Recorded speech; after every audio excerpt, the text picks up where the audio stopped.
Listen to your heart, tell me who you wanna be. We can always start to believe. Listen to your heart, tell me that you understand. Cause you are the one for me. If you just believe, you just believe, you just believe, you just believe, you just believe, you just believe,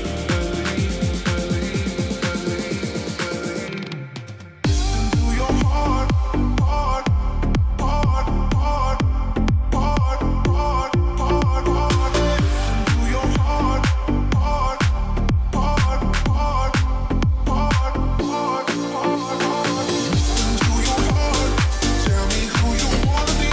We can always start to believe. Listen to your heart, tell me that you understand. Cause you are the one for me. You just believe. You just believe. You just believe. You just believe.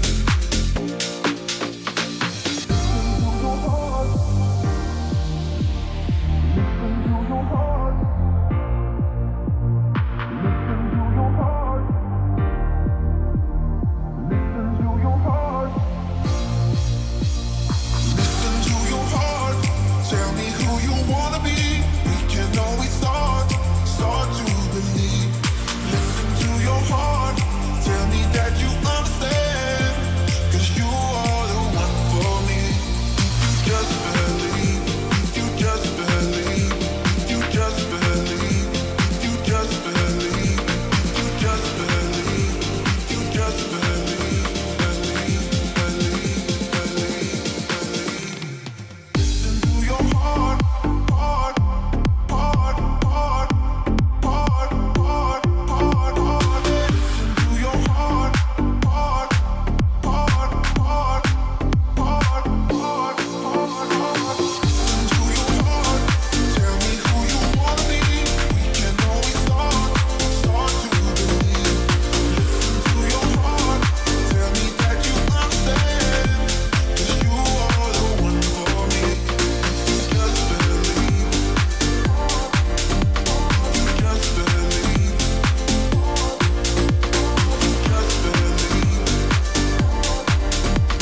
You just believe.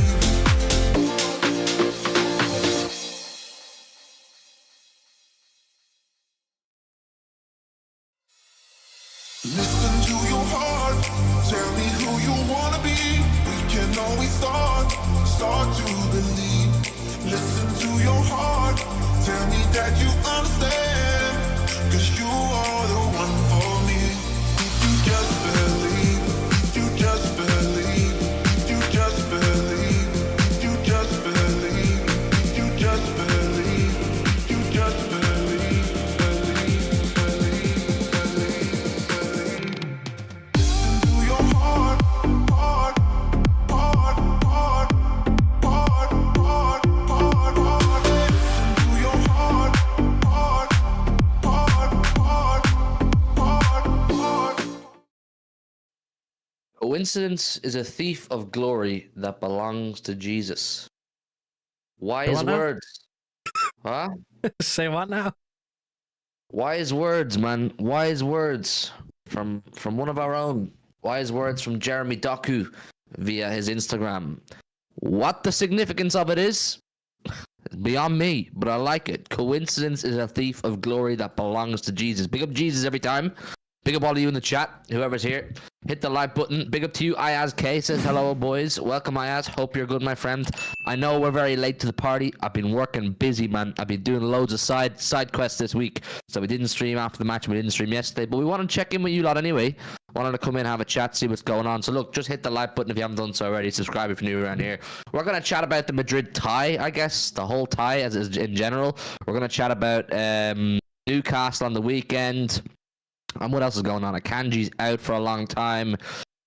I think there's a conversation to be had around injuries in general, and whether it's to do with us as a football club, whether it's to do with football as an entirety nowadays, you know, in terms of fixture congestion, more fixtures than ever, higher demands on players, lack of rest, all these things. You know, that's a conversation I think is worth having. But look, let's start with the Madrid game because it was just fucking like. My head fell off. My head fell off. John Malone, why the picture's so bad? I don't know. Maybe refresh your stream because it looks okay here. I've got it up in front of me, John. Maybe refresh it and see what happens there. But the Madrid game, it's just it's the tale of our season, really, mate. It's the tale of our fucking season, isn't it? It's like I don't even think we play bad. That's the thing. You know, if you lose and you play bad, I can complain at performance. I can complain at this. I can complain at that. I don't even think City were rubbish. I don't even think City had a bad game. I just think we have a mentality issue in the team, you know?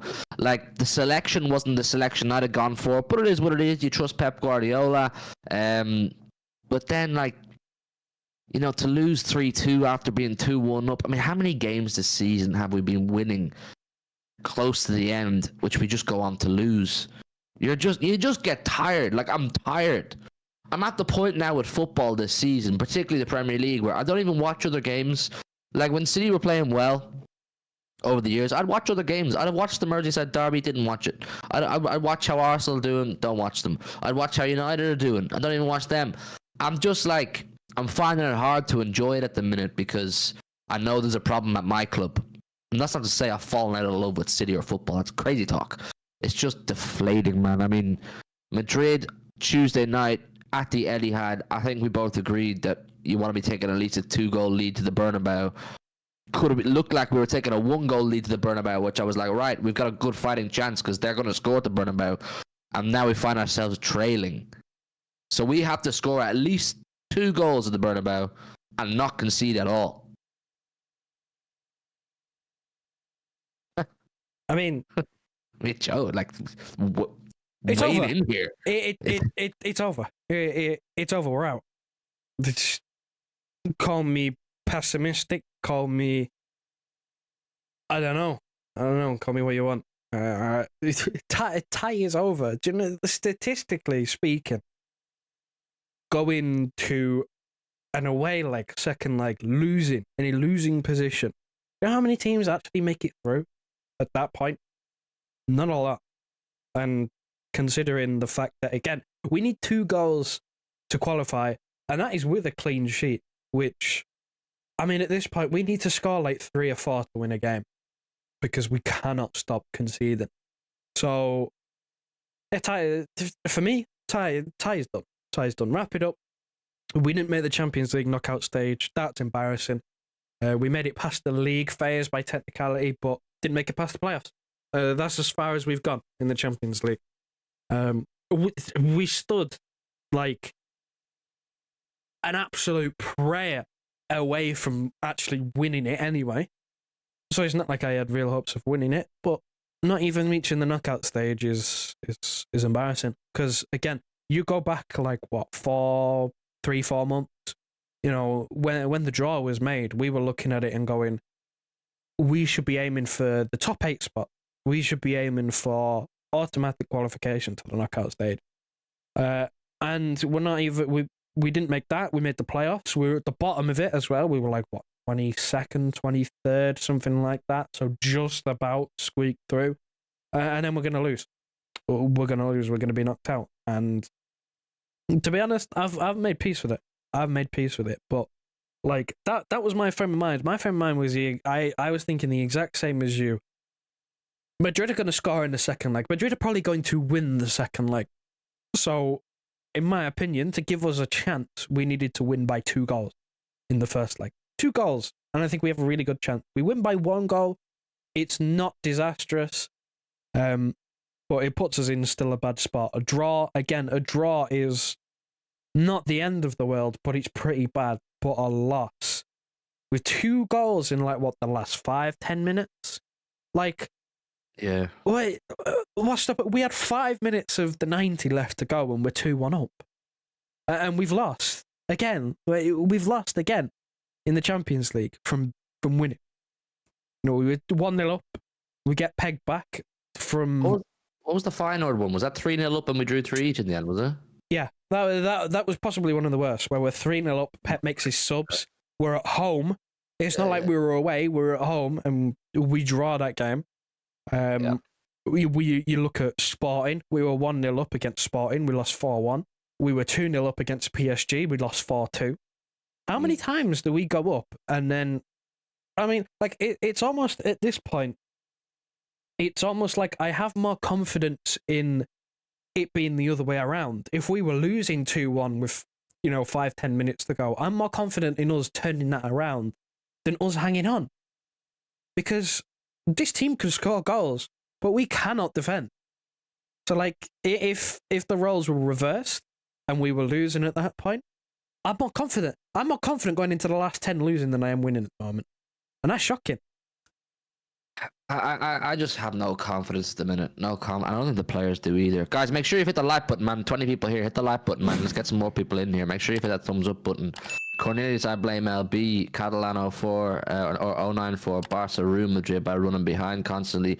I think you can get at Madrid's defense, and we proved we can. We proved you can by scoring 2. And I feel bad for the fucking attackers at times. I feel bad for the attackers at the minute, because the attackers are actually doing a good job. I mean, I'm looking at the recent results here. Let me get them up, man, in general. Like, the recent results on an attacking side of things, it's okay. It's okay. I mean, 2 against Madrid, 2 against Leyton Orient, 1 against Arsenal, but we know about that. 3 against Bruges, 3 against Chelsea, 2 against PSG, 6 against Ipswich, and so on and so forth. Like, in a lot of these games, we're scoring.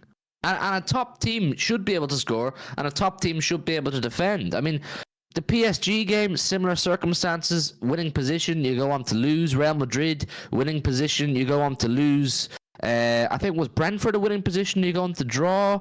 There's so many games this season where we put ourselves offensively in a good position by scoring goals, and then we just fucking collapse.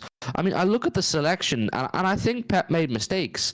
Like, I know a lot of people, well, maybe less people these days, but a lot of people are very reluctant to criticize Pep Guardiola, and that's fair enough. That's your prerogative.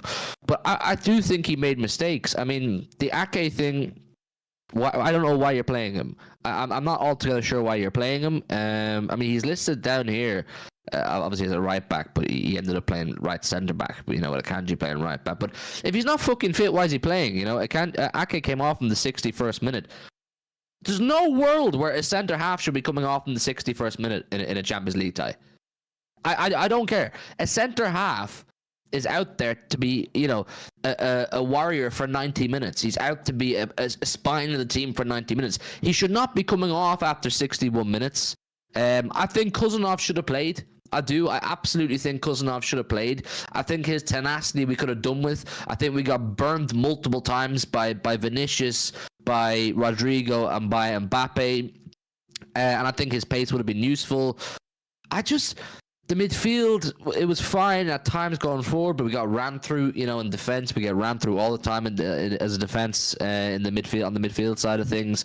And then, like I say, I feel for the attack. Savinho played quite well. De Bruyne played quite well. Haaland played really well. I think it was actually, on the balance of things, it was one of Haaland's best overall games, but it's totally dimmed by the fact that we lost. I'm totally dimmed by the manner in which we lost. I think Haaland played really well. I think Jack Grealish was a bit of a wild card to throw out there, but I think you'll agree with me, Joe. He actually played quite well. He played quite well till he got taken off at what? It was 30 minutes. I thought he was actually doing a good job for those 30 minutes. I understood his role, and I was quite impressed with what he was having to offer. But it's just getting tiring now to see ourselves do so well and set ourselves up in good positions going forward. Arsenal game aside, every other game. And then you just collapse. You just absolutely collapse. And I lost my head on Twitter. I absolutely did. I mean, I had some of my tweets up here, and I started tweeting. But when you lose your head and you start tweeting something, the next day you might read it and go, maybe I actually don't feel like that. I woke up the next day and I still felt the same. I still feel the same now. I still feel the same now. I mean, look, a lot of my tweets were like just angry, and I'm calling them stupid idiots, etc. But the one that I think is an actual conversation and has to be stood on is, I said, too many of the players not good enough or not able for it anymore. Mass exodus in the summer. Nothing personal. Total love and appreciation for everything over the years. Business is business, and we must move forward. I think the sooner we're able to have open dialogue and acceptance that an actual massive chunk of this squad needs to go, the sooner we'll move forward. I think it's time to part ways with players that we never wanted to part ways with, just because of who they are and what they've achieved. And I think it's totally okay to appreciate a player for what he's achieved and what he's done, but it has to be also okay to know when to cut the cord. And I'm looking at that starting 11 that played against Real Madrid. I'm looking at Akanji. I'm saying I've no problem with you going. Nathan Ake, I've no problem with you going. John Stones, I've no problem with you going. Bernardo Silva, I've no problem with you going. And Jack Grealish, I've no problem with you going. So that's 1, 2, 3, 4, 5 players out of 11. And you're talking 2 defenders, the 2 main midfielders, and one of our attacking players. I'm saying you probably should go. It's not that I'm okay with you going. You probably should. And we can all sit here till the cows go home and talk about what these players can offer on their day. I'm not stupid. I know what they can offer on their day, but the day is not very fucking often these times, is it? Nathan Ake on his day, for me, is in top 5 centre-backs in the world. I believe that. I think he's such a fucking good one-on-one defender. I think he's got such a high footballing IQ, but he's never available. He's never available. And when he is available, he'll come off. And then he'll pick up another problem. You have to go. You're not reliable. If you're going to be a centre half, you need to be around. Simple as. It's like saying fucking, we have Prime Maldini here, but he's always injured. Why do you want Prime Maldini if he's not available? Do you know what I'm saying? It's that kind of feeling I have. Same with John Stones. I know how good John Stones is. I love John Stones, but he's never fucking around. He drops in every now and again. He'll play good for a bit, and then he'll be gone again. I put money on it, Joe. John Stones will get injured again this season. Bernardo Silva's just not good enough anymore. His legs are gone. I think LB made the comparison that he's a Ferrari model with the engine of a fucking Ford Focus or something like that. He's an unbelievable player when he was in his prime and when he had the energy to do what he does. But once his energy drops, which it has, and his intensity drops, which it has, which is his biggest asset, he's of very little use at that point anymore. Kovacic, I'm even looking at the players that came on. Kovacic, you're not good enough to play for Manchester City in a Champions League game like that. Let's be real. A full appreciation and understanding for his role in the squad. But long term, I don't want you. Ilkay Gundogan, when the game came on, I placed a bet. When he came on, I placed a bet. I said €5 on Real Madrid to win, and I won. I won 50 quid. Because Ilkay Gundogan is not capable of playing up this level anymore. I'm looking at Marmoush. You're going to take time. I'm looking at Rico Lewis. I'm saying Rico Lewis is a good player. Is he what we need right now? No. Could he be in the future? Yes. Would I persist with him? Yes. But should he be coming on in a crunch Champions League tie? Probably not. And that's it. You brought on Foden, obviously good. Lewis, Kovacic, Gundo, Marmoush. Marmoush I'll make the exception for, but the 3, Gundo, Kovacic, and Lewis, I don't have much faith in as of right now. And that goes for a huge amount of the squad. Why did we spend 50 million on Nico Gonzalez to not play? Okay, he took a knock against Leyton Orient. He fucking trained the next day. He's in the matchday squad against Real Madrid. He's an actual number 6. And you're bringing on 34-year-old Ilkay Gundogan.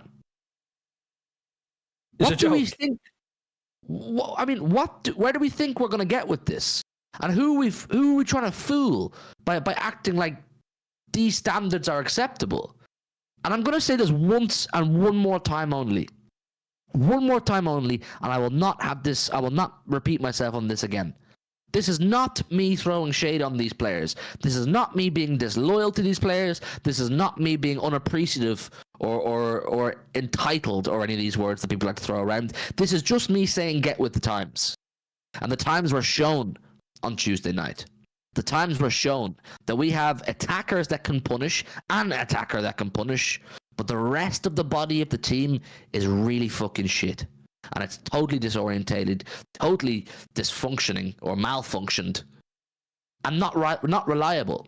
So look, if we want to go back to winning Champions League, go back to winning Premier League, which I'm sure we all do, we're going to have to part ways with a lot of these guys and spend money to bring in new guys. But if you're happy to lower your standards, let's persist with Ilkay Gundogan, let's persist with Bernardo Silva, let's persist with Stones, who's never around, let's persist with Ake, who's never around. Probably get rid of Ederson too, if I'm being totally honest. I just think we're fooling ourselves, Joe. I'm not anymore. I refuse to. I think it's time that we look at that Arsenal game, move on to the Madrid game, 2 massive games where we were shown up by younger, more energetic, more intense players. I'm not saying that the players on either of those teams on paper are better than our players, but our players have ran their race. And I think we've seen enough now. We've seen enough. I'm glad people are seeing it. I'm glad people are seeing it. I clocked on months ago. This team's garbage. This team is garbage. It's rubbish. It's too old, too slow, or not good enough. Most of this squad either fits into one of those categories. They are either too old and either don't have it mentally anymore, or they're dwindling physically. They're either not good enough, and that boils down to the board signing players in the first place. I mean, do we need to talk about transfer windows? Our first signing after winning the treble being Mateo Kovacic, Nunes. I mean, that boils down to them just not being good enough. And then, again, too slow. We've got players that just ain't figuring it out. They ain't figuring out what to do yet. Players like Doku, sometimes he's good, sometimes he's not so good. He ain't figured it out yet. And you mumble all that together, and then you've just got this big fucking explosion of, oh, we're really shit. We get a good hour, and then most of the team tire out, and we fall away, and we lose games. And then when we turn to the bench to bring them on, they're not actually good enough. So when we bring on the subs to bring in more energy, they're just technically, or mentally, or tactically, or whatever, just not good enough. And the drop-off is that intense that, again, we lose the game. We were doing okay until the subs came on. I thought we were actually doing really well. We played well until Pep started making subs because players got tired. He needed to change it. We got to about the hour mark. Kevin De Bruyne looked finished. His body's just given up on him. It's as simple as that. I don't blame him either. But he's another one that I look at and go, listen, maybe it is time to part ways. Because if we can't get more than an hour out of him, are we looking at him starting off the bench? I mean, what are his wages going to look like? He's definitely got offers on the table for big wages elsewhere. If we had Musiala, if we had like young, hungry, up and coming midfielders, and you told me we're going to keep Kev and he's going to be a half an hour power merchant off the bench when we need him, I'm cool with that. But if you're telling me Kev is going to be kept on for another while and he's the main cog in midfield, it's not fair on Kev, it's not fair on City, and it's just not fair on anyone. It's not right to put that pressure on those players. We shouldn't have brought back Ilkay Gundogan. I got gassed. I got gassed because Gundo was coming home. But you were blinded by it. Do you know what it is, Joe? It's like the David Silva one, it's like the Aguero one, it's like the Company one. Yeah, we let them all go at the right time. And as fans, we probably all looked at it and went, why don't we keep him on for another year? Vini could play for another year. Maybe he could. David Silva could play for another year or two. Maybe he could. Aguero, maybe he could. Well, probably not. But you know what I mean? These players maybe could have. But the club said, no, now's the right time to part ways. We're not trying to, let you leave on a low or tarnish anything or anything like that. They knew when to cut the cord. When did that stop? When did that stop? Because it has stopped. We're now holding on to players until they've hit a brick wall. And there's 3, 4, 5, 6, and 7 players, all in different circumstances, but they've all in one shape or form hit a brick wall where they're not reliable and they're not sustainable. And if any of you in the chat have aspirations of winning another Premier League anytime soon or winning a Champions League, the key two things are sustainability and consistency. If you are missing either of them, you're not winning out. You're not winning fuck all. That's the reality. So we're all looking at these players going, you can be great on days. You can be great on days. But are you going to do it for 38 games? Are you fuck? That's where we stand, Joe, man. That's where we stand. We're relying on players who just physically can't. And I've nothing against these guys. I'll always love pretty well all of them. I'll be telling grandkids the stories about these guys. But fuck me, you have to know when to part ways. And this rebuild we're talking about doing this summer, it should have been done last summer. It should have been done last summer. We could have saved ourselves transition. We could have saved ourselves embarrassment. Because I have no issue with transition. I have no issue with a season of lower standards on the basis that it's temporary and you're moving forward. But we could have saved ourselves embarrassment. I'm not okay with embarrassment. I'm not okay with being beaten by United in the 89th minute. I was there. When fucking Diallo scored. Who the fuck's Diallo? You know what I'm saying? Like 5 years ago, someone like Diallo's not coming to the Etihad and scoring a winner. Going to the Emirates and getting mocked up by someone called Lewis Skelly.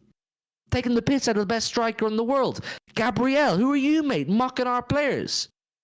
Getting bitched up by a makeshift Real Madrid team. That's not City. That's embarrassing. That's just having higher standards than what we've had before, mate. And it's sad now. I'm not even angry anymore. I'm not going to do the ranting and raving. I'm not going to do the pointing at the camera and calling people out. But you all know, and I know you know, Joe, but all of you know exactly where the fuck I'm coming from. It's There's just no one not to call good enough. out, though. There's no one to... How you can't call out the man. You can criticise the manager for team selection, certain substitutions, things like that, a little bit, right? You can't criticise Pep for Ederson doing a fucking shit pass out when we're 2-1 up and gifting Madrid the goal. You can't blame Pep for Kovacic on the halfway line doing this fucking acrobatic outside of the foot fucking karate kick on the halfway line back towards his own goal and playing Vinicius through one-on-one. You can't... There's no amount of blame Pep can get for that. That is purely down to the players. And you can point the finger at Tiki. He's gone. He's left. He's retired. He's had his last window. He's done. You can point the finger at him if you want, but it's not going to make a difference. He's not going to be here, is it?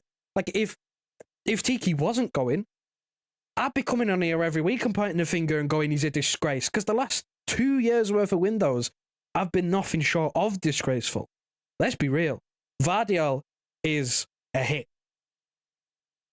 That was, the summer after we won the treble. Doku, Kovacic, not good enough. Nunes, not good enough. The January window, Marmoush, we'll see. Obviously, the two centre-backs, we'll see. Nico again, we'll see. We'll see how those pan out.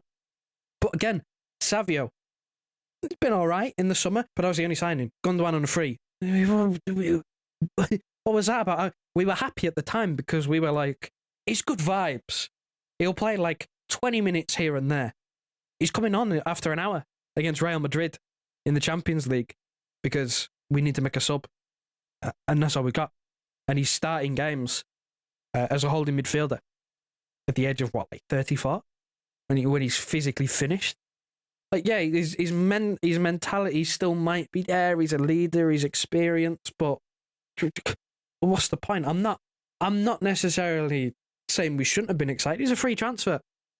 But that being the only one was the problem. Again, that falls onto Tiki. He's sat there on his hands. I can't believe the first signing we made after essentially completing football was a Chelsea reject.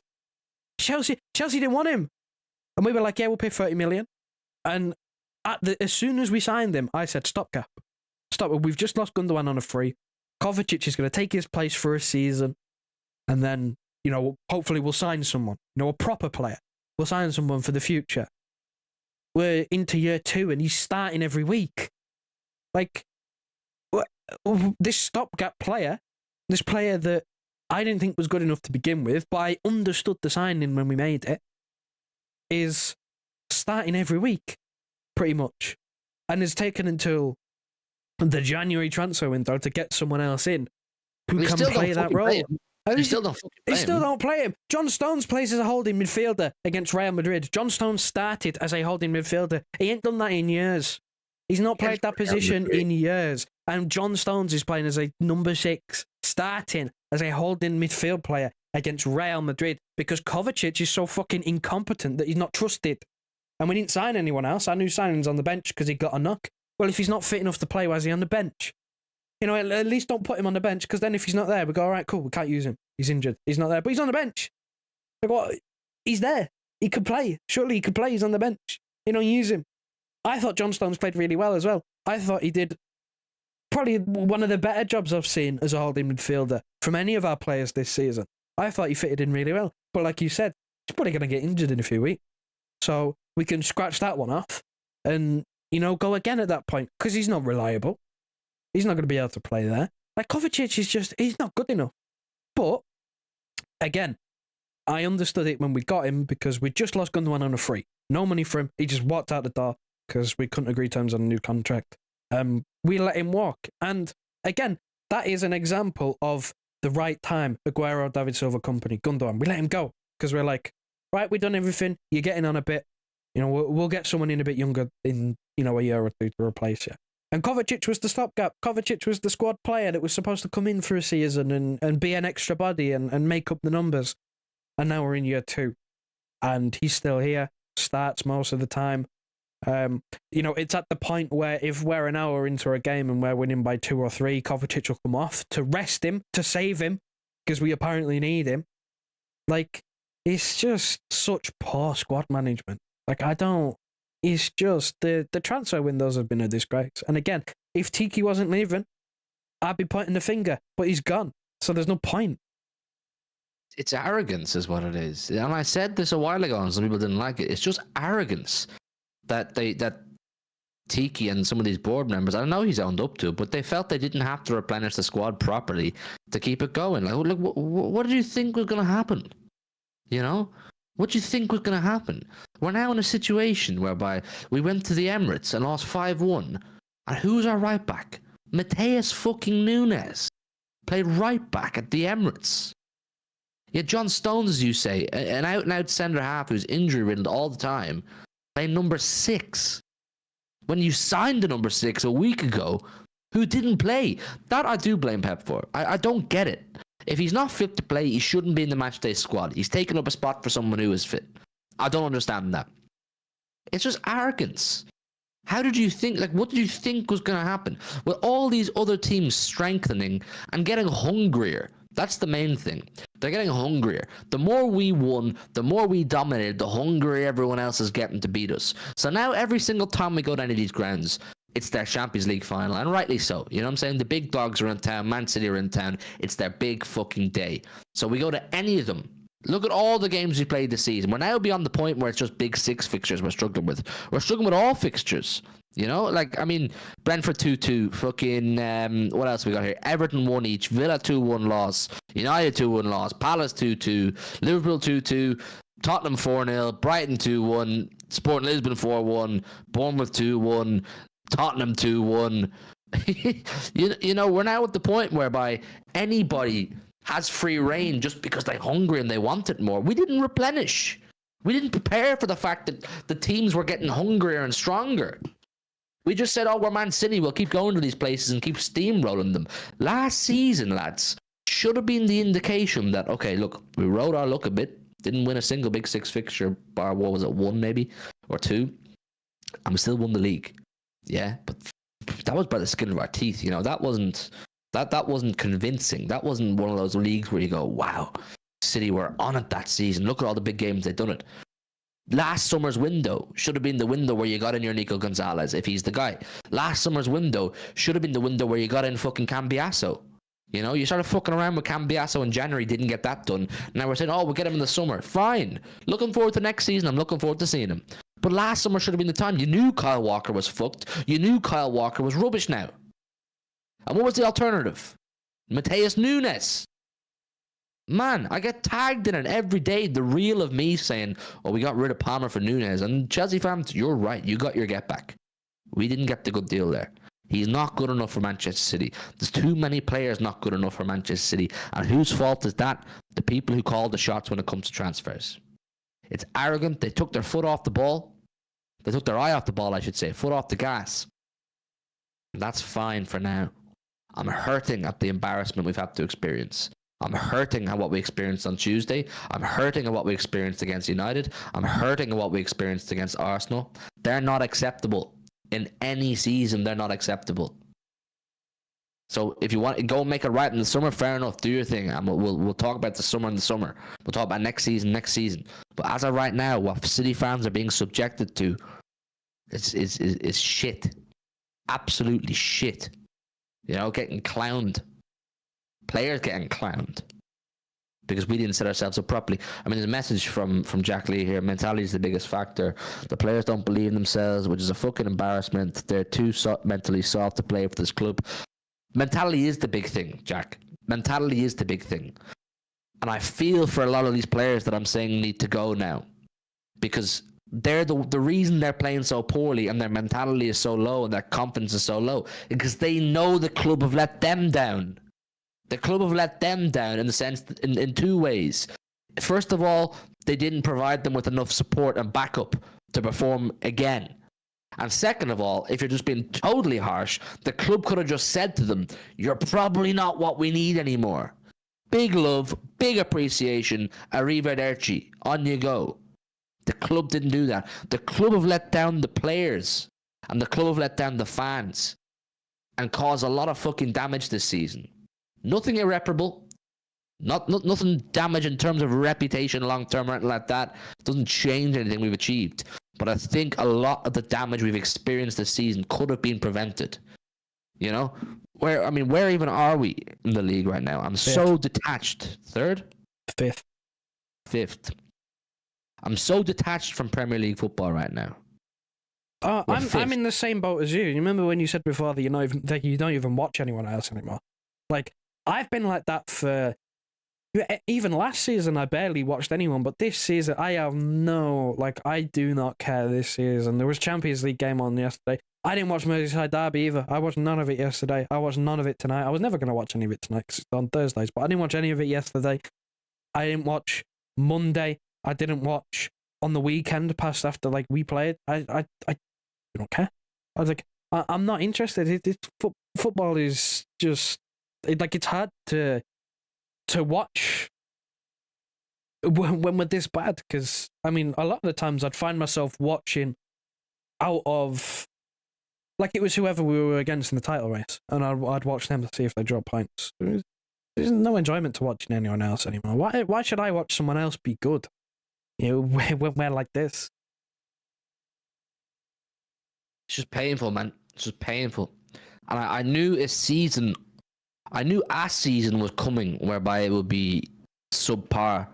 And I was okay with that. I was prepared for that. I accepted that. And my love will never change. My passion will never change. But it's just I know all of you in the chat are City fans. I can see all of you. You're all regulars. Briggsy, Jack, good to see you all, man. Puneet. I know you all feel the same, that you just feel a bit let down.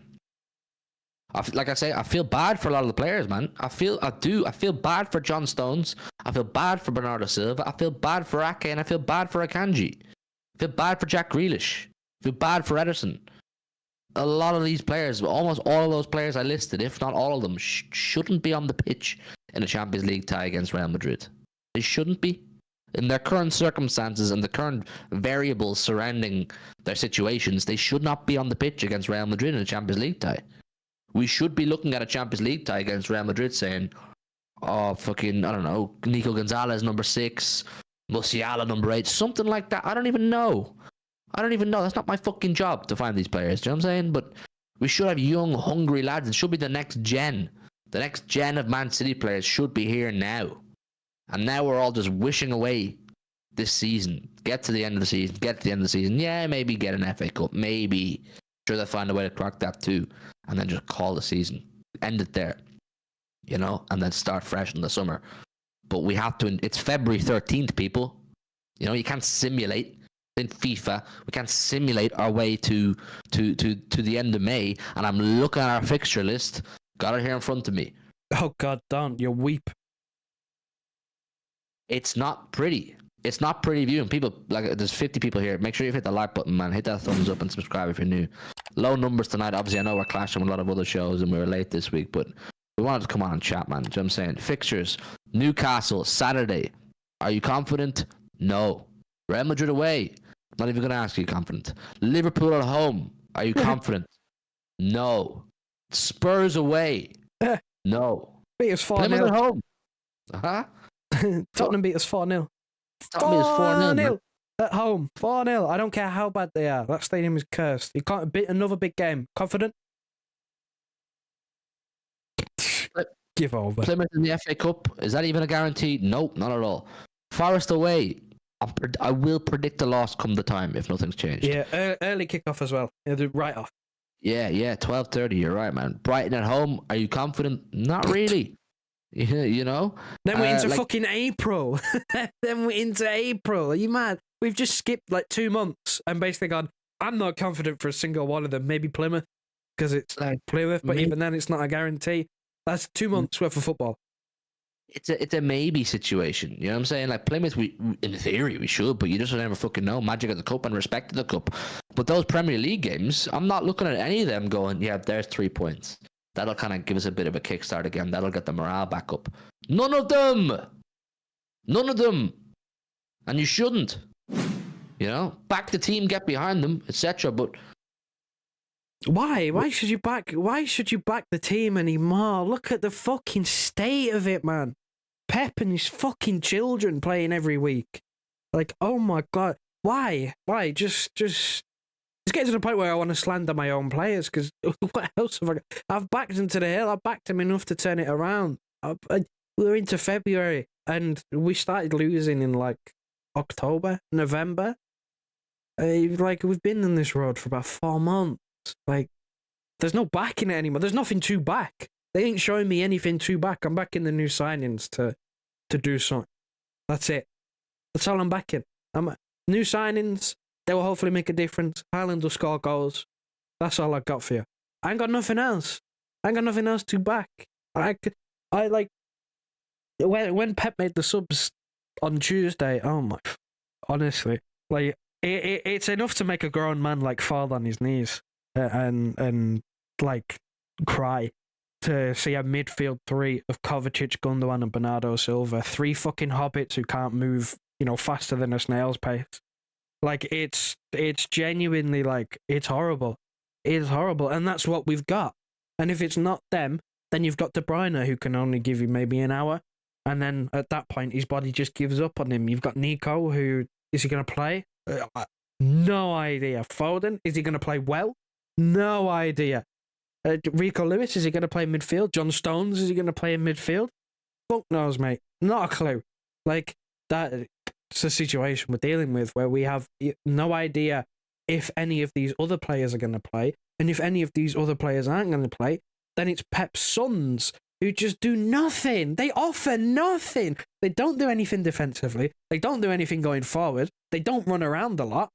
But they're just training cones. They're just there to make up the numbers at that point. Like, I can't name you a single thing that they do. I mean, should we go back to Leyton Orient? Gundogan missed an open goal from about 6 yards because he miskicked it. Like, seriously? Hey, what are we doing? Bernardo Silva has 1 good game in 10. Do you remember the Chelsea game at home? Bernardo Silva was probably the best player on the pitch. That was his 1 good game in 10, because I remember we went to Paris and he was awful, possibly the worst on the pitch at that point. That was like the game after. Like, that's Bernardo Silva's season in a nutshell. Every now and then he might roll back the years and have a good performance, but most of the time it's awful. Kovacic is just not good enough in any sense of... I mean, we all saw him again in Paris, to go back, trying to dribble out of his own half, losing the ball. We concede. I mean, like, this is what we got to deal with. The team gives me nothing to back, which is why I'm out of ideas. When it comes to league games, I'm kind of just coasting. Like, I'm not invested. It's not ruining my mood anymore if we lose, unless we lose like we did against Arsenal, because it then becomes embarrassing. If we lose 2-1 to any of these teams that we got coming up, it's not going to bother me. I kind of expect it at this point. Like, that's how bad it is. I don't know. Maybe it's an idea to do like to run through the squad at some point. Maybe I'll do it. Do maybe a keep or sell. But is there like most of it's going to be sell at this point? Like, it's sad. It's really sad. And you can't just point to the Rodri injury either. We're way past that. Because even if he was there, you'd still have 2 of them playing. You'd still have Bernardo Silva, Kovacic, Gundogan, De Bruyne, all of these players playing big-time minutes next to him. Like, there's only so much Rodri can cover. That even if he was available, I don't think we're looking at too much of a different situation. Even if he was here. I really don't. Because I think the issue is much bigger than just one player goes, we're now incompetent. I don't know. I mean, McMahon says we say 6 of this team need to go. Is that realistic, or do we only lose 1 or 2? And which ones? 7 of the team need to go. Half of it genuinely needs to go, and it's not like an overreaction, is it? No. Do you know what the reality of the situation we're in now is? Yeah, I think a lot of people are blindly optimistic that we'll sign a load of players in the summer, and next season we'll be back to 100-point seasons again and 90-plus point seasons again. It doesn't work that way, people. It doesn't work that way. Next season is the transition season for me. Yeah, because you're going to get all these players in. They're going to need time to adapt. They're going to have first season syndromes. Some of them will. You're going to need to gel a lot of them. You're going to get rid of a lot of leaders, a lot of people who have been in the squad a long time. The culture is going to change. This should have been the transition season. This should have been the season where you do all of that, all your tweaks, all your finding out who you think you want to, who's going to play where, what system, formation, blah, blah, blah. Build around this guy, all these bits that are involved in the transition. This should have been the transition season. Now we are going to go and get rid of a lot of players in the summer, I've no doubt. And we are going to go and buy a lot of players in the summer, I've no doubt. But if you really think they're going to come in, City spend a lot of cash, they're going to come in and we're just going to blow people away again. It's not happening. It's not happening. That's the reality. Next season is the transition season. I don't expect to win the Premier League next season. I'm not demanding to win a Premier League next season. Do I think we'll be in a title race next season? Probably not. Doubt it. There's too much to replace. There is far too many holes that need addressing to address in one window, which is, again, why it should have started in the last one. Because it's not just like a simple refresh of you bring in maybe 3, 4, 5. You genuinely are looking at 6, 7, 8 at this point. Like, go through the squad and name the players that, not that you would like to keep.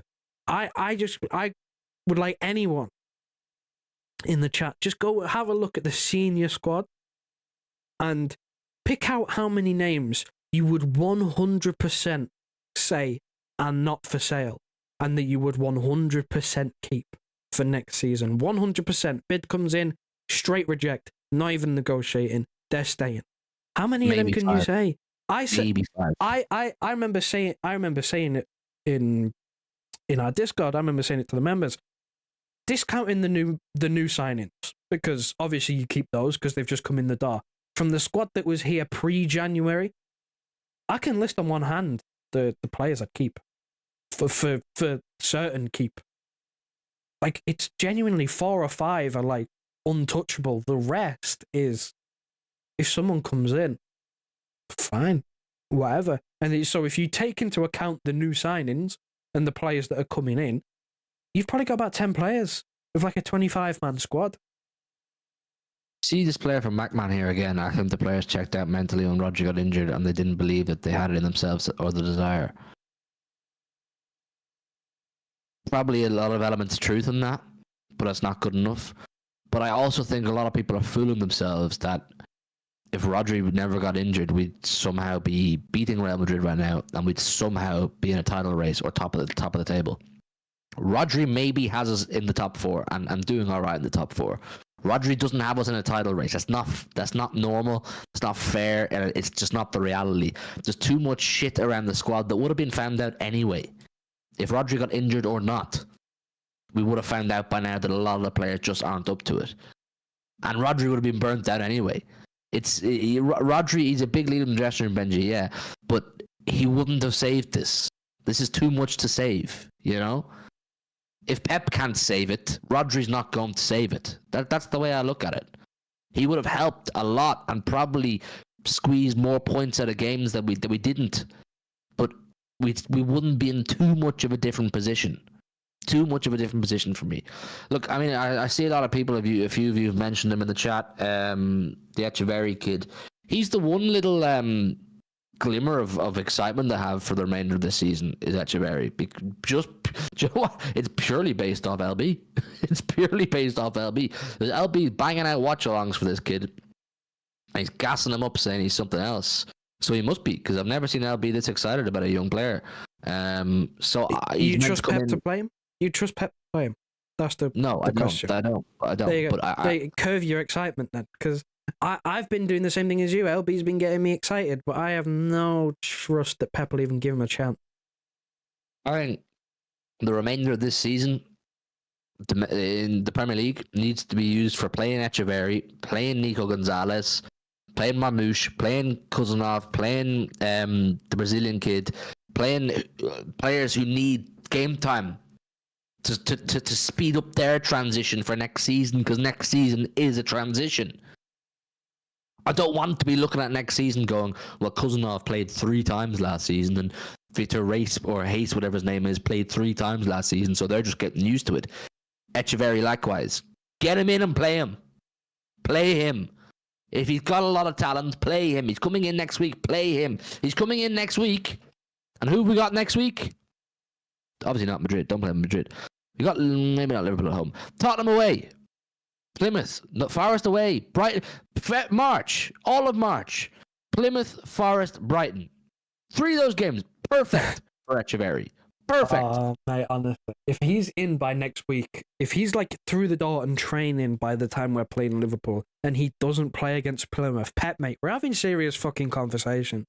Because that's disgraceful. Oscar Bob as well. If he's over his little roll in his ankle or whatever, if we haven't seen him by the time we get to Plymouth, Pep, we are having fucking words, mate, because it's unacceptable to keep, throwing shit at a wall and hoping it sticks. I'm sick and tired of watching the same idiots make the same mistakes. At what point do you just go, fuck it, we'll throw him in, because can it be worse? I'd play him. I'd give him plenty of game time. And if he's that fucking good, start building the midfield around him. Start building the midfield around him. Because you can't build it around Kevin De Bruyne anymore. And you probably can't do it around Phil Foden right now. So start building around this kid if he's that good. Big up professional idiot, man. Big up professional idiot. I thought you might be watching the Big Six right now, but it's good to see you, man. I'm sure you can tell, professional idiot, the energy is low tonight. The energy is low. We're not feeling amazing. But look, it's always a pleasure to have you in the building, King. He says, when you don't have legs anymore, your mentality follows suit. Pep is to blame for not trying other players, even if they aren't City quality. Legs need. I think that's true. I think it's a really good super chat. I think it's a really good message. Cousinov isn't City standard right now. Vitor Hayes, what is his name? Is it Hayes, Joe? Hayes. I've seen multiple pronunciations. I think when he played against Leyton Orient, I think it was Hayes, like rice. Hayes, whatever, the Brazilian kid. He's not City standard right now. Play him. Gonzalez, not City standard right now. Play him. Echeverri, he could be City standard right now. But either way, play him. Start giving these young players we've invested in. Nico O'Reilly, play him. Oscar Bob, obviously, get him back in. Start investing minutes into players you've invested money into. That's the next step. It's fine investing in money and buying them and announcing them, and everyone gets hyped and excited. Now give them a platform to transition into City standard players. You paid handsomely for them because you believe they're going to be good. You know, in those big seasons where we were winning, and we never played Cole Palmer, we never really played Brahim D. We never played any of these young and up-and-coming Liam Delap's. We never played them because we were always chasing something. We were always chasing a league. We were always chasing a Champions League, and Pep didn't want to rely on these kids or risk these kids in the fear that they might damage our chances at winning something. We're not winning anything now, so there's nothing to lose, there's nothing to risk, there's nothing to fear. Now it's just open playing field. By playing Cousinov or Brazilian kid or any of them, you're not going to lose a league. So there's a platform for these young players, Nico O'Reilly, to go and play with freedom, to learn tactics off Pep, to learn off some of the other players around them. Like, this next 3-4 months, whatever it is, should be used for development. Yes, obviously the objective is get the Champions League football. Yes, obviously there's an objective there to try and win the FA Cup. But I think the overarching objective here should be start using these game weeks as platforms for young players to go out and test themselves and show us and Pep what they might bring to us. Because we're going into transition. We're going into transition, people. And what's the point in going into transition if you don't fucking know what you're going into transition with? Yeah? I think you're right. When you don't have legs anymore, mentality follows suit. That's a big thing, and I've said that. That's why I feel sorry for a lot of these players, because I love these players. Our treble winners are forever heroes of mine. I will take that to my grave. I was there for the Premier League lift. I was there for the FA Cup lift. I went to almost all the away games that year in the Champions League. Some of them are my all-time heroes. And it's breaking my heart to have to watch some of these guys whose mentalities and confidence are shot because they're not able anymore. They're not able anymore. They're being pushed that step too far. That's the reality. They're being pushed that step too far. And their mentality, like, they know that. So they're not playing with that vim and confidence and arrogance that we used to play with. We used to have a serious arrogance about our style of football. It was, we're just gonna fucking pass you off the park. We're gonna cut you open. We're gonna piece you apart. We're gonna let you get back in your defensive shape. We used to do that. Let you get back in your defensive shape, and we'll piece you apart. Now you can't trust us to put 6-7 passes together because these players don't trust themselves. And it was never a case that they're not good enough. Now it's just the case that they're beyond it. So what's the correlation here? If they're not able for it anymore, we have 4, 5, and 6 young lads who might be able for it. But we need to find out, Joe. We need to find out. I've listed off 4 and 5 players there. I want to see them. Okay, it's a minimum requirement for me now. If I want to see every game that we play from now to the end of the season, I want to see minimum 2 or 3 at a minimum of either the young players or the new players we've just signed. 2 or 3 in the starting 11 every game. Every game. Whether that's Nico and Marmoush, who's more likely because they're more senior, whether it's throwing Kusanov in there and having Marmoush up from whatever combination. I want to see minimum 2 or 3. Because they need time to get adjusted to be able to play next season. And we need to just try different things. Try something. Because what we've got hasn't worked for 4 months. We know Pep is stubborn, but this is like a different level. This is different level. This is like the most stubborn I've ever seen him over something. He is adamant that if he keeps trying the same combination of players that has worked over the years, that it'll eventually result in something. It's not. Hasn't done in 4 months. I want to see a couple, 2 or 3, every game. Every single game, 2 or 3. Whether it's a young player, a Nico O'Reilly, or a McAtee, or someone who we already had that wasn't getting loads of minutes, Oscar Bob getting back in, or whether it's a new signing. I don't care. But 2 or 3 in every starting 11. Because it's genuinely needed. They will run. Kusanov will run. Nico will run. They're Oscar fighting Bob. for their futures. They're fighting for their futures. Yeah, of course they are. They've got something to play for. They've got a point to prove. And even then, even when they prove the point, they still don't get in. Remember, we played, I know it was only Salford, but McAtee's got a hat-trick, and then he was benched. He got benched. It's like when Maris got a hat-trick in the FA Cup semi-final, he was on the bench when we were playing, I think it was Real Madrid. And it was like, Pep is just, he's mad. He does this all the time, but it's okay to do that when you're winning. Like, again, the Mares example, he's got a hat-trick at Wembley against Sheffield United, was dropped for the Real Madrid second, like, he didn't play. But we were winning. We won a treble. Who cares? We won.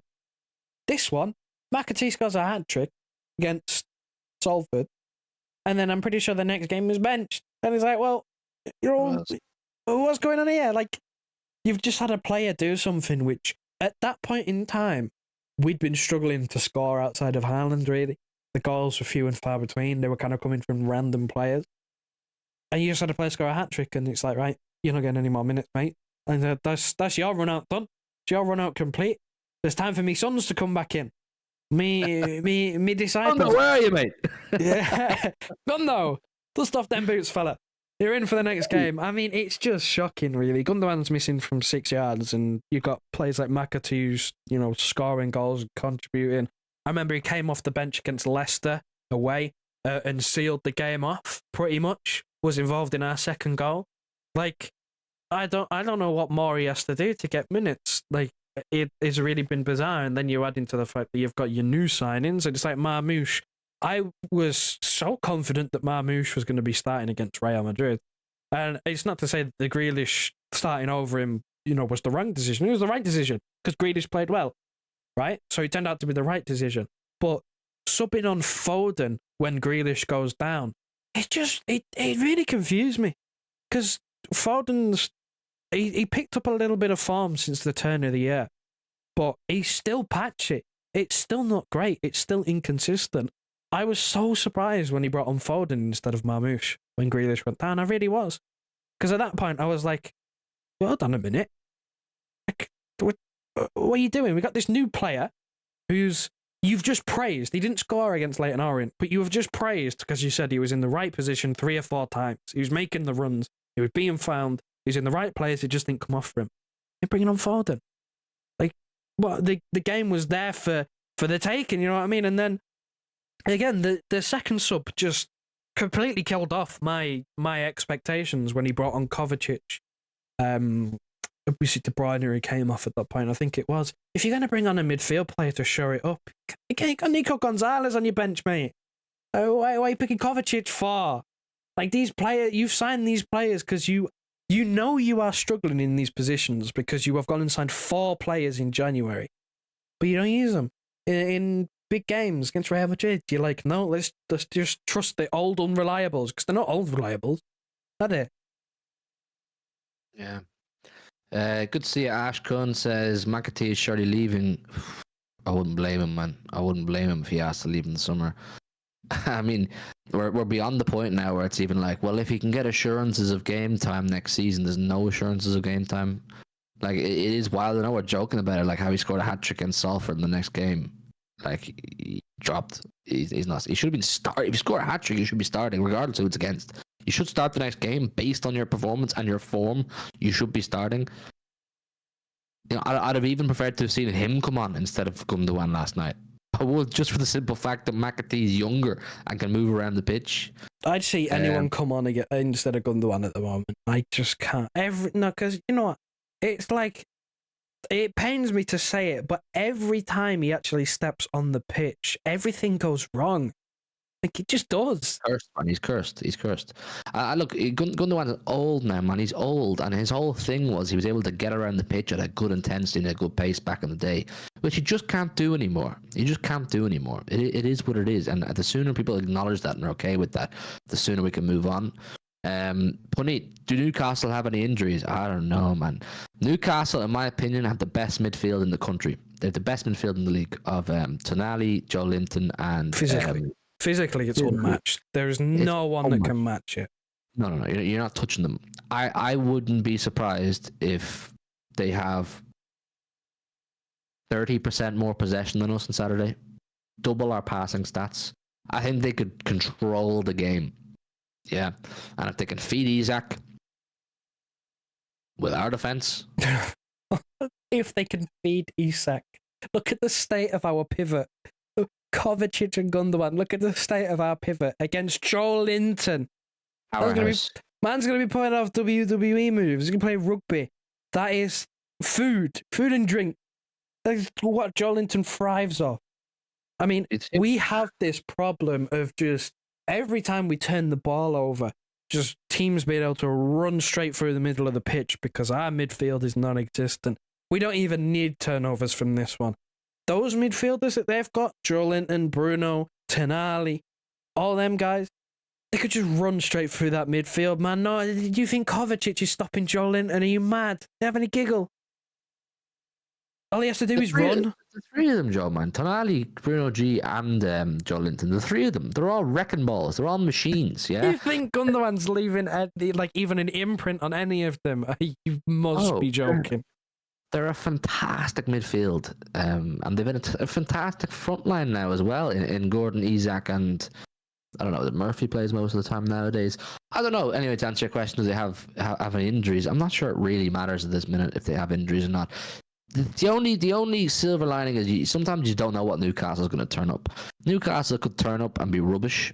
They usually turn up in big games, which is not a very good sign because they're going to be up for it. They just played Arsenal off the park over 2 legs.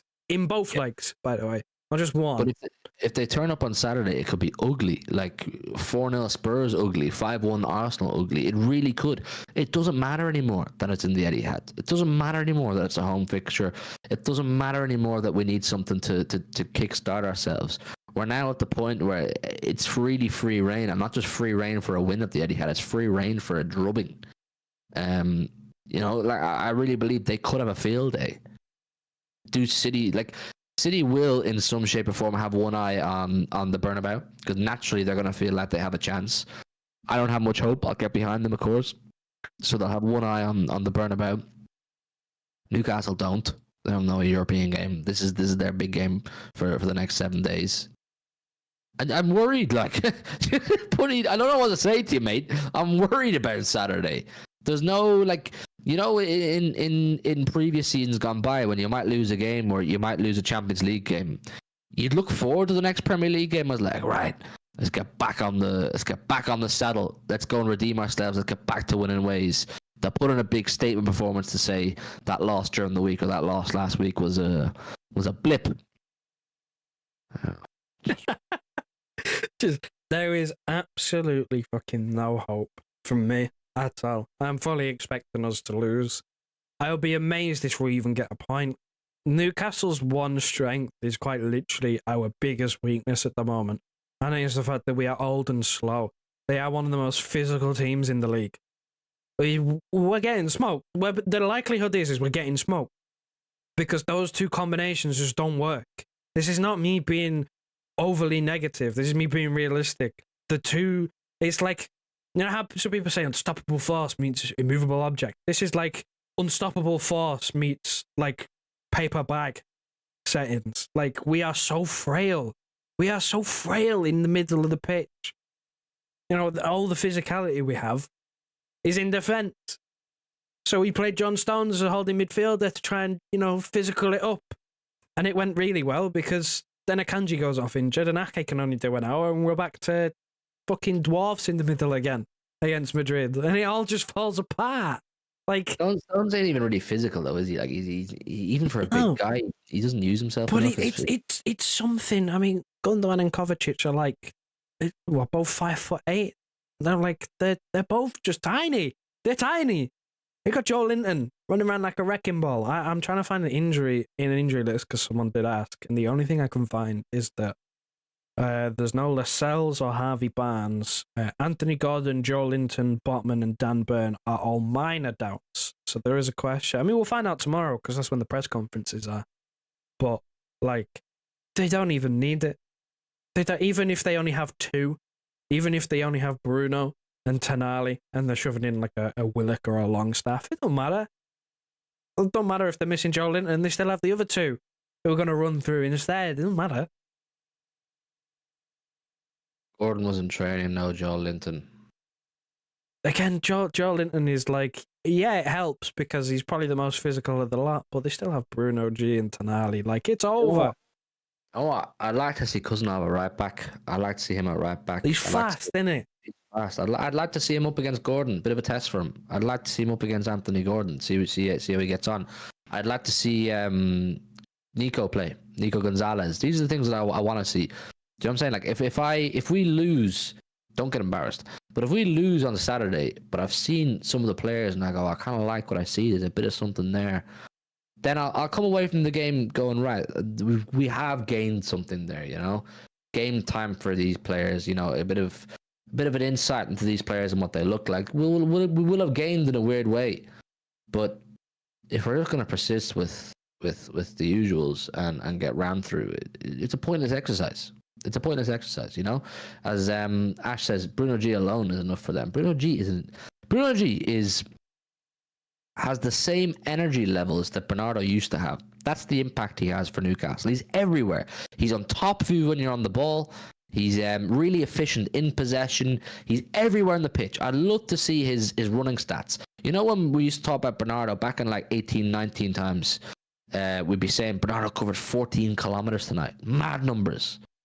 Bruno will do similar. Records. Bernardo Silva setting records against Liverpool for running.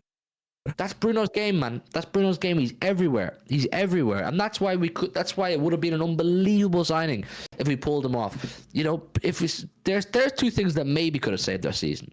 If Rodri had stayed fit and we signed Bruno G, yeah, both of those things we might be in a really different position because Bruno G's energy would have added so much to what we're lacking right now. Bruno G against Real Madrid plus on Tuesday would have been a massive, massive boost because we were so easy to run through in midfield. It was like I felt bad for the defenders, Joe, on Tuesday because there was no midfield to protect them in front of them. So who'd you have coming at you? You had Valverde, you had Vinny, you had Mbappe, you had Rodrigo.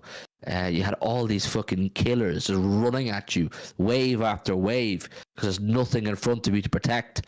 Whereas if you have a decent midfield with energy and intensity, they'll break up a lot of that. You know, like Kante used to do. Kante used to do that for Chelsea all the time. Just a one-man wrecking ball, a wrecking machine, who when you try to counter, he stops it. We had no one to stop it. I've been saying that for ages. I've been saying it for a fucking time now that I felt so bad for whoever's been playing in defence because the midfield in front of them is so incompetent that it's literally just a free run for anyone moving towards our goal, running at our back four, back three, whatever we're playing that day. Like I've always maintained that I feel bad for them, even through all the they've made mistake and you blame them for the mistakes, but I still feel bad for them regardless, just because of that makeup. And it's like, yeah, Bruno probably would have saved our season a bit more, and then you had Rodri being fit. I mean, we're definitely in a much better position than we are now. But that requires Tiki to have got off of his fucking hands and paid the release clause. Which he decided, no, I don't want to do that. Because on the 2nd of February or 3rd of February, like, what are you doing, mate? Why did it take you a month? Not even that. Rodri's been injured since fucking September. We needed a midfielder before he got injured. Bruno had the 100 million release clause in the summer. We didn't pay it. Fine. Rodri gets injured in September. You have waited till February 2nd to sign a midfielder with a release clause that was 60 million. 2 summers in a row. 2 summers in a row, we failed to replenish our midfield. And there's 2 players we went for one in each summer. Declan Rice 2 summers ago. All right, we missed out on him. Didn't get him. It is what it is. He wanted to go to Arsenal. He said he wanted to go to Arsenal. He wanted Arsenal. Whatever. All right, we missed out. Okay. We'll move on. Next summer, we'll get someone in who can be our new wrecking ball in midfield. Bruno G, 100 mil release clause. That's the one. That's the next one on the list. Surely you pay it. No. Okay, right. So what do we do now? Oh, we have Rodri. He's won a Ballon d'Or. He's mega. He is. He's fucking mega. Oh, he's doing his ACL. Okay. So where are we now? Look, it's a tough one, man. It's a tough one. Professional idiot want to see. We need to see them. We can't keep playing our old midfield and defense. Facts. Faisal, yes, Hugh. How do we line up against Newcastle? Are you able to share your screen, Joe, to do like a lineup builder? I can get up a lineup builder. You just give me a second for my Photoshop to load, and I'll see. Yeah, you crack on. I'll check the people. We'll do a lineup. And I'll tell you exactly what I think should be the case on Saturday, and Joe can too, and you guys can chime in. We'll do a lineup builder. Honey, Hugh, we may see another thrashing on Saturday. Will you do a watch along? Can't watch that. No, I am not doing a watch along. Go and watch LB. He's the man. Go and watch LB. Pray along is what he calls it now, isn't it? Pray along. Live pray along. Go watch him lose his mind again. Honestly, power to him, because I have no idea how he's still putting up with it. Nah, he deserves the praise, man. LB's putting in work. He deserves the praise. He deserves the views. He deserves all that stuff, man. He's riding with it, you know. So go and watch him. He's the watch along guy. Like I'm a fraud. I'm a plastic when it comes to watch alongs. Yeah, that's me being real punny. When we're doing great, I'll do watch alongs like I have done before. If LB's over here, I know we've done a watch along together, I'll do them. But when things are shit, you don't want me doing a watch along. City Extra is dusted currently. I don't know what's going on with City Extra. I think Jordan's got all sorts of stuff going on. I think he's living in Greece or something at the minute. I don't know what he's up to professionally, but I don't know what the plan is for City Extra. When we get up to the lineup builder, we'll do a lineup. But like I say, no, I don't have much hope for Newcastle. Triven Ivory, Livramento is a Walker quality replacement for right back position. I like Livramento. I liked him a lot from the time he was young when he was playing FA Youth Cup. I think he was playing against the likes of Tommy Doyle and stuff when I saw him, and Cole Palmer maybe too. There was an FA Youth Cup final maybe between Chelsea and City, and there was loads of talent on show that day. And he was, I think Chelsea win it or City win it? I remember watching it years ago now, and he was cold. He was really good. I like him. Have I done it? We got it. Kevin, did you quit Big Six? Yeah, they wouldn't pay me the fees I wanted. I was asking for 500 grand a week. They wouldn't pay me, so Yeah, now Saudi came in, offered him a bag, and he said, "If you don't match it, I'm going." I said, listen, Turkish, if you're not going to give me that Saudi money, no, it didn't happen. That didn't happen before any of you run with that. Right, look, let's do a lineup, man. Let's do a lineup. Yay! Can't fucking wait. Okay, It's here we nice go. to see you in midfield. Listen, even with my fucking beer belly and my lack of energy, I'd probably do a better Hey, job. it's something different. It's something different. All right, take it at this point. Right. This is in goal. I guess you go Ederson. I guess. But if we were to put it this way, right? Blunder aside, or two blunders aside, the second and the third goal for Madrid. First one, he passed it to them. Second one, no idea where he's going. Second one, just rushing out, just headless chicken settings. But better than I'll take. Right, the last game that Ederson played, 2 errors. You could say one of them was definitely his fault. The last game Ortega played, conceded from the halfway line. So pick your poison. Joe's new company is paying Hughes $1 million. Exactly. Well, no, Joe's new company it's lacking. It's broke at the minute. Joe's company is broke, man. It's broke. We don't stream enough for Joe's company to be thriving. So Joe's plans for his company are on hold. Right, right back. I want Cousinov. I don't know about you, bro, but I want Cousinov. Get him out on the pitch. Let's see him up against Gordon. That's what I want. Any objections? Absolutely not. I mean, this are we doing predicted 11 or what we want to see? Okay, good to know. Good to know. I'm not predicting Pep's 11s anymore. I'm not doing that. Cousinov right back. Josko left back. Naturally. Josko left back. Let me find him. There he is. Diaz and Stones. I want those two. Interesting. Well, I suppose Ake can only really do an hour at this point, which, again, why is he playing? I just put Ake in by mistake. Where is... Akanji's injured, might be out for the season, who knows at this point. And ain't got much left, because I don't even know if that Brazilian fella's registered or not. I assume he is for the Premier League, and he can play cup matches. I don't think he got registered in the Champions League squad, though. Have you any objection to this back four? No, because I don't really. The only other option I see is putting Ake in, but who'd you take out? No, none of them. The Vardiol, Diaz, Stones, Cousinov. That's my back four. Nico, number 6 on his own. No pivot. I don't want a pivot. I want a number 6 who's capable of number 6ing on his own. Yeah, forget pivots, forget double pivots, forget 1-8, 1-6. This bollocks. I want a number 6 who can just number 6. Simple. Too much to ask for. And then in front of him, De Bruyne on one side. Oh, no, Jesus, after this is just... Start De Bruyne. Do you know what the interesting thing is about De Bruyne? And the thing that it just kind of winds me up. I don't blame him for being out of gas after an hour, but do you see what Real Madrid did with their team? No matter how makeshift it was, they had Dani Ceballos starting for them. They still bought Luka Modric off the bench for 20 minutes, even with Ceballos starting. That is what we should be doing with Kevin De Bruyne. He should be playing the Luka Modric type of role, where every now and then he might start a game, but in these big games, he can only give you half an hour of top, running and action. So you keep him on the bench. That's the role he should be playing. But we're at this stage now where if he ain't doing anything, we ain't got anything else. Foden is so hit and miss, and the rest of them we don't speak about. I want KDB and McAtee. That's what I will want. I want KDB and McAtee. That's what I want. I want McAtee in midfield. I want him doing his thing. He's a baller, man. McAtee is a baller, and we're wasting him. That's what I want. That's what I would go with. Being real. No Cousinov or no Kovacic, no Bernardo, no Gundo. McAtee, De Bruyne, Nico. I'm going with that. Fuck it. And if it's not to be De Bruyne, It's Foden and McAtee. That's what I would want.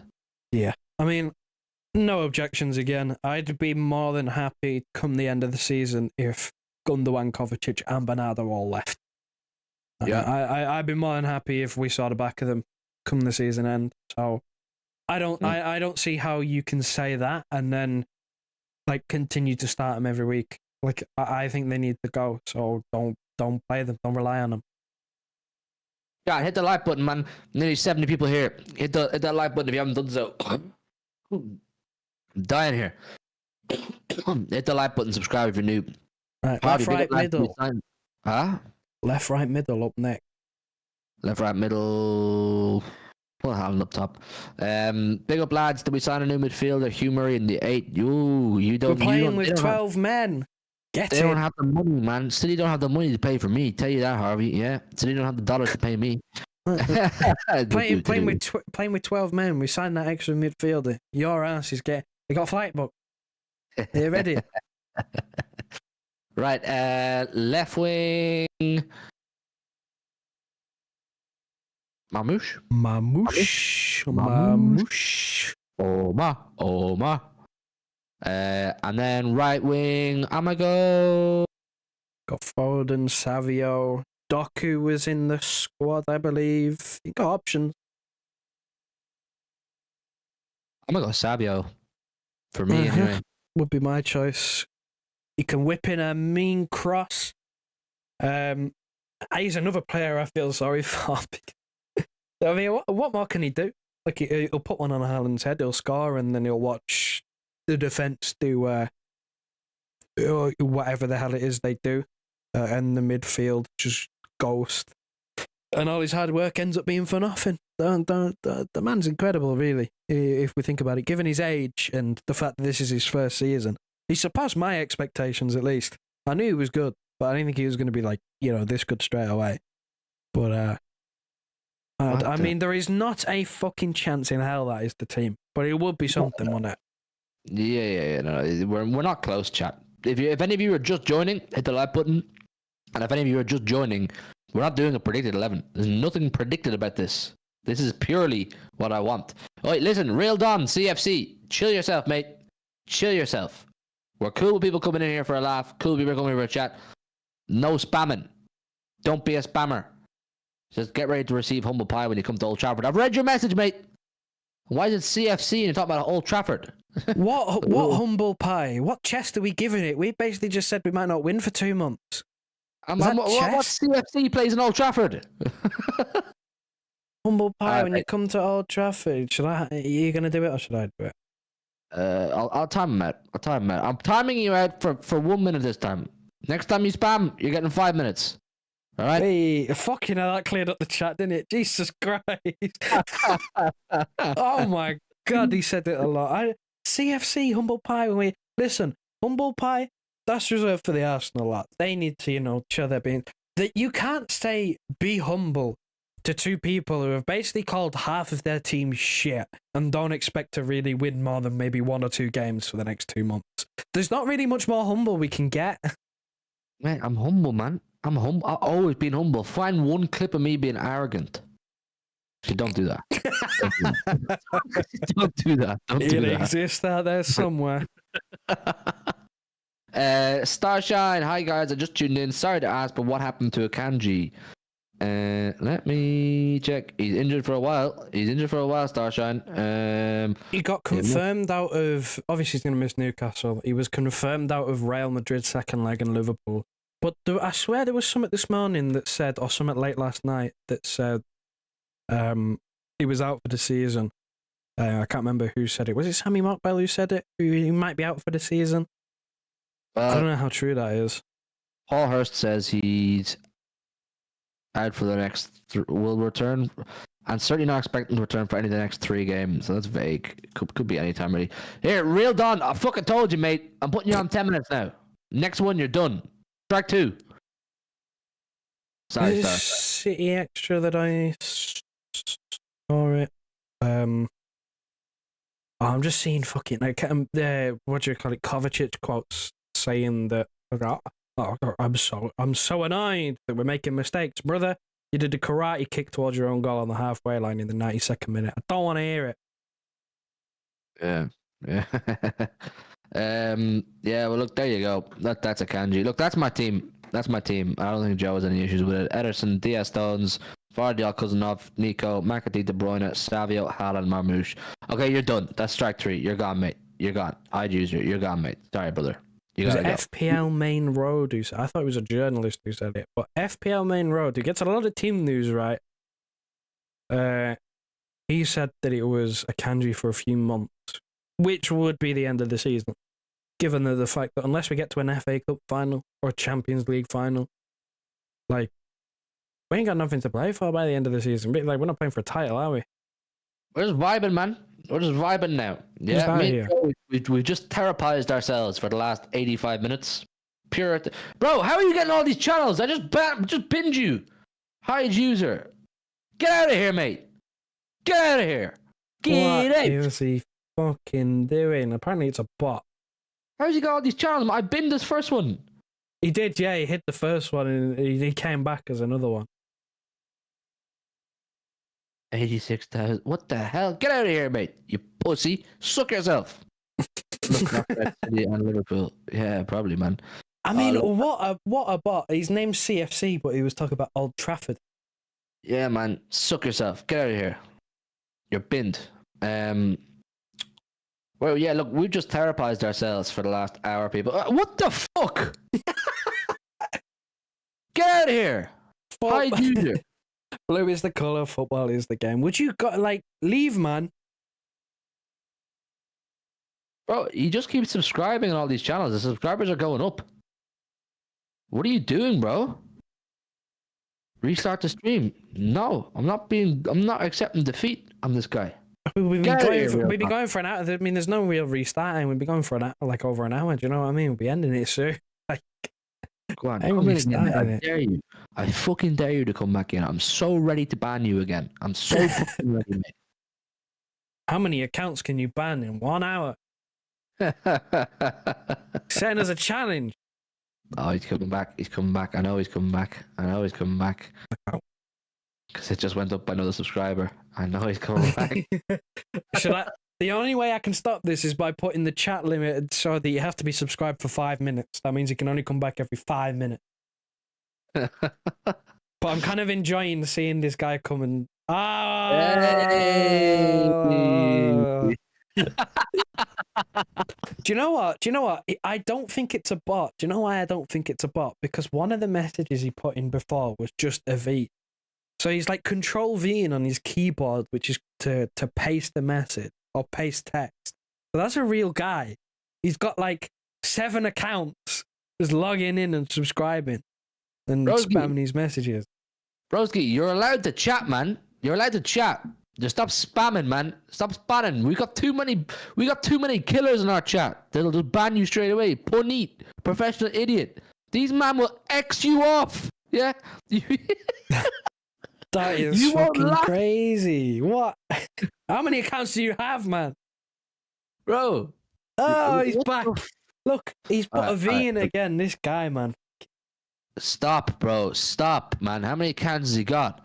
Penny's banned him. Look, let Punit deal with it, man. Punit, he's your job now. He's your job. I don't know, like, how do you have so many accounts that are the same name?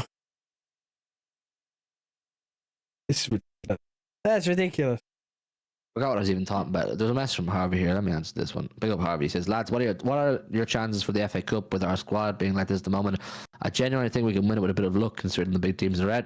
You would think in theory, Harvey, that we should have a good crack at the FA Cup, and we probably will.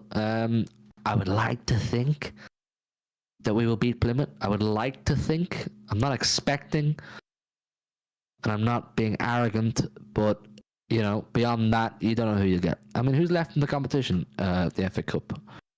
United, Palace, Forest just about squeaked through there as well. Newcastle.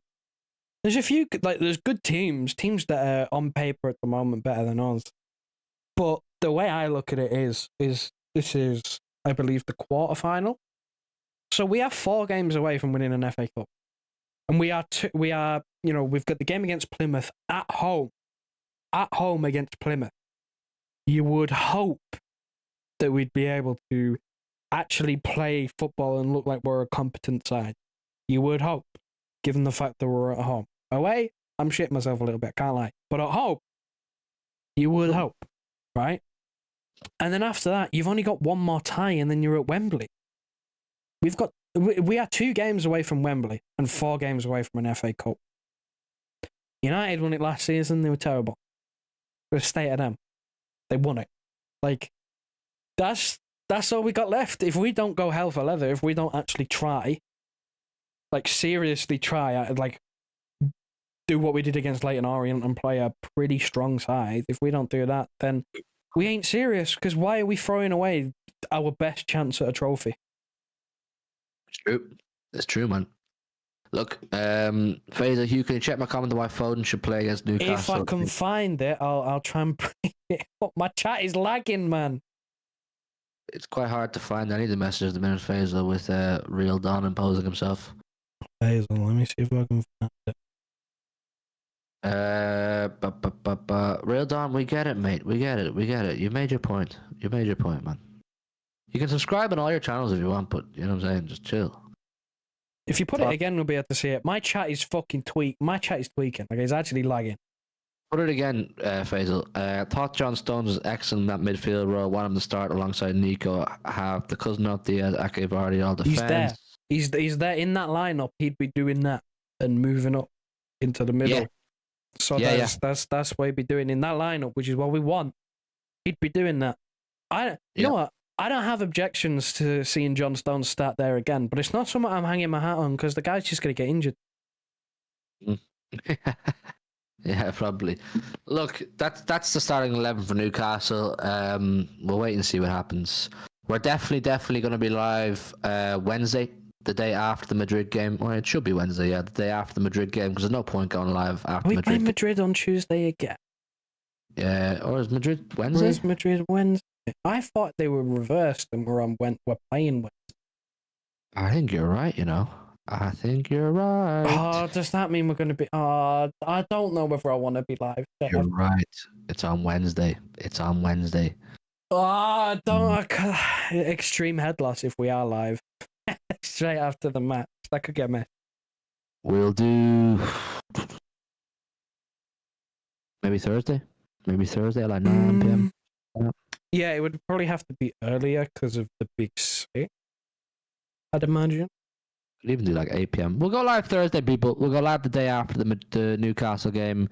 We'll try and get some. We'll try and get some sort of a video out after Newcastle. One of us will, myself or Joe.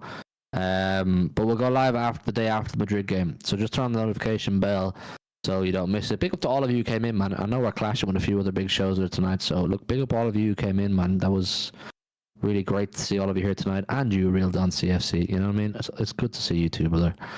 But suck yourself too. Faisal, Akash, Puneet, Professional Idiot, Harvey, big up all of you, man, who came in. You put his chat in as well if you want to address that right at the end, Faisal.